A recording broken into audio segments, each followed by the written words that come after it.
تا حالا به این فکر کردید تو کشور کوچیک اما عجیبی مثل کویت پشت پرده چه خبره؟ کشوری که از یک طرف پر شده از برج‌های شیک اما از طرف دیگه قوانین سختگیرانه‌ای داره که شاید حتی نزدیک شدن به بعضی موضوعات هم براتون ممنوع باشه. این کشور به همین ظاهر مدرن و ثروت عظیمش محدود نمیشه. داستان‌هایی داره که شاید کمتر کسی ازشون خبر داره. زنان کویتی با پوشش‌هایی که کاملا سنتی زیبایی خاصی دارن و به خاطر همین در عین بسته بودن ظاهر جذابیت خاصی رو تو فضای عمومی به خودشون اختصاص دادن. اما این ظاهر سنتی و محدودیت‌ها واقعا مانعشونه یا میتونه یه لایه مخفی از آزادی‌های شخصی رو هم توی خودش جا بده؟ اما طرف دیگه داستان مسئله فحشا توی کویت، چیزی که شاید باورش براتون سخت باشه که تو همچین کشوری هم وجود داشته باشه. از بازارهای سنتی گرفته تا کافه و هتل‌های لوکس، چیزایی هست که شاید به چشم نیاد، ولی اگر دقیق‌تر نگاه کنید نشونه‌هایی از یک دنیای دیگه هم اونجا پیدا میشه. خوش اومدید به کانال بست پرشین تاپ 10.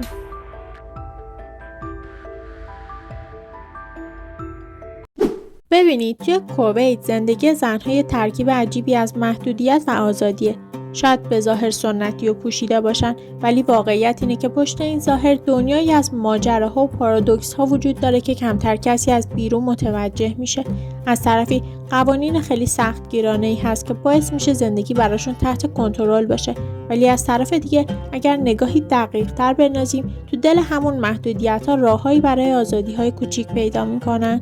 مثلا خیلی از زن‌های کویتی میتونن تو زمینه‌های مختلفی کار کنن و حتی تو مشاغلی وارد شن که شاید تو کشورهای دیگه برای زن‌ها عجیب به نظر بیاد. مثال واضحش بانوانی هستن که توی زمینه نفت و گاز فعالیت میکنن، همون صنعتی که کویت اساساً روش بنا شده. بعضی از این زن‌ها به واسطه موقعیت‌های خانوادگیشون از آزادی‌های ویژه‌ای برخوردارن و حتی میتونن تو جلسات مهم و پروژه‌های بزرگ وارد بشن. باور نکردنیه که موضوع فحشا توی کویت هم جالبه. برخلاف تصور وجود داره اما خیلی پنهانه و با حساسیت شدیدی هم پیگیری میشه.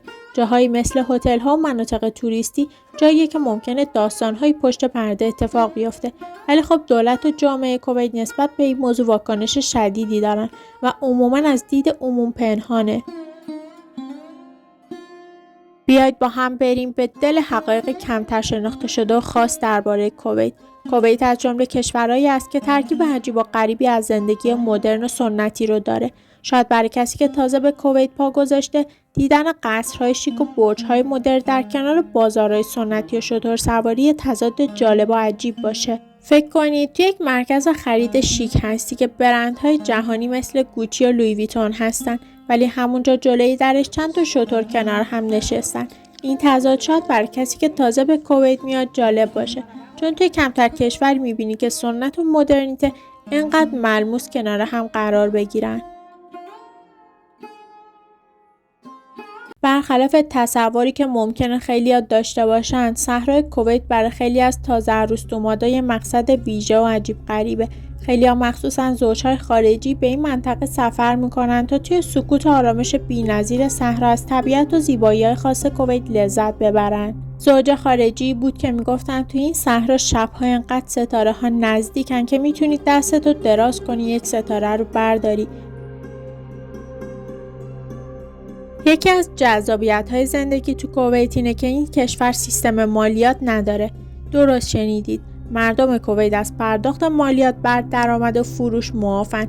یعنی مثلا یه نفر تو کویت یک شغل پر درآمد داره و هرچی هم درآمد داره همش مال خودشه. شاید براتون عجیب باشه اما این مزیت بزرگی برای خارجی‌ها محسوب میشه. به خاطر همین خیلی از افراد تو منطقه حتی اروپایی‌ها جذب کویت میشن که بدون دغدغه مالیات یه زندگی راحتی رو تجربه کنن. کویت به خاطر وجود نفت و سطح زندگی بالایی که داره از نظر تعداد میلیونرها یکی از کشورهایی است که نسبت به جمعیتش تعداد میلیونراش بالاست. نکته جالب اینه که خیلی از این میلیونرها برخلاف تصور زندگی خیلی ساده و بدور از تجملاتی دارن.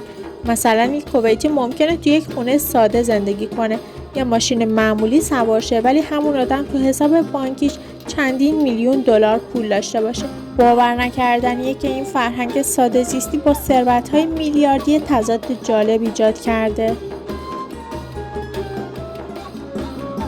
مطمئنم باورش براتون سخته، ولی با اینکه کویت از ثروتمندترین کشورهای دنیاست، آب شیرین یکی از منابع خیلی محدود ارزشمند این کشوره. کویت یکی از بزرگترین وارد کننده‌های آب شرب توی منطقه است و بیشتر آب مصرفیش از طریق آب شیرین کنهای غول‌پیکری تامین میشه که هزینه‌های بالایی هم داره. تو کویت حتی براشون مهمه که تو استفاده از آب نهایت صرفه‌جویی رو داشته باشن و با اینکه کشور ثروتمندیه برای آب شیرین حسابی احتیاط میکنن. بیایید با هم بریم به تجربه‌های خاص و متفاوت مسافران از سفر به کویت. یه چیزی که شاید کمتر کسی ازش خبر داشته باشه، تجربه‌های بی‌نظیر غواصی تو آب‌های خلیج فارس، مخصوصا توی کویت. یکی از مسافرایی که تجربه غواصی توی کویت رو داشته تعریف میکرد که چقدر این تجربه براش متفاوت بوده.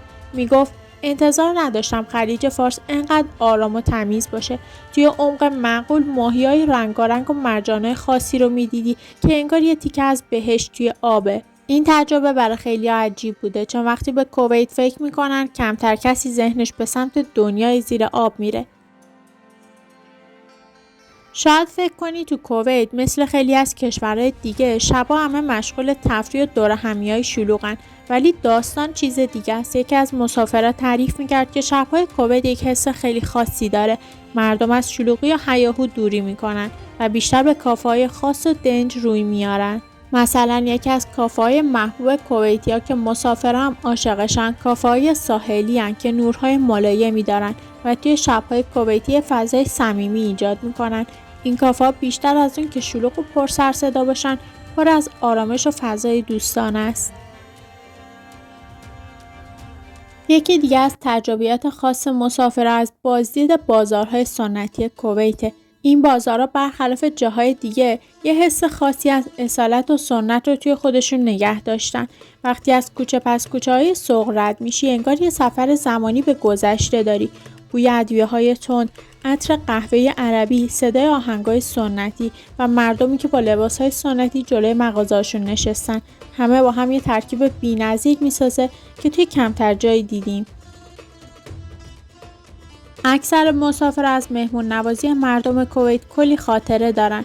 یکی از مسافرها تعریف میکرد که وقتی با 2 دوستش گم شده بودن و دنبال یک مسیر بودن، یک کویتی بهشون کمک کردن تا دعوتشون کرد که یک استکان چای عربی توی خونش بخورن. میگفت اولش فکر میکردم این دعوت یه تعارفه، ولی وقتی رفتیم داخل یک پذیرایی شاهانه ازمون کردن.